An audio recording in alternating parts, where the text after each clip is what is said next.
બનાવી દેવાથી, આદિવાસી વિસ્તારમાં મોટા સ્ટેચ્યુ બનાવી દેવાથી, રોડ હાઈવે બનાવી દેવાથી આદિવાસીનો વિકાસ થવાનો નથી।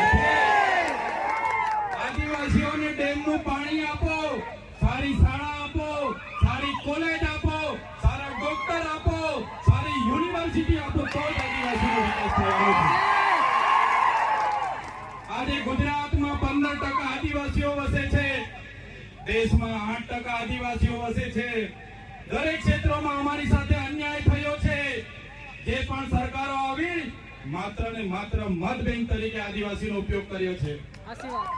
આજે તમે કોર્ટમાં જજો, કોર્ટમાં જે જજો બેસે છે, આજે ગુજરાતમાં અમે 15% છે તો 100 જજમાંથી 15 જજ આપણા હોવા જોઈએ કે નહીં હોવા જોઈએ? આઈએસ આઈપીએસ આપણા 15 હોવા જોઈએ કે નહીં હોવા જોઈએ? મામલતદાર ટીડીઓ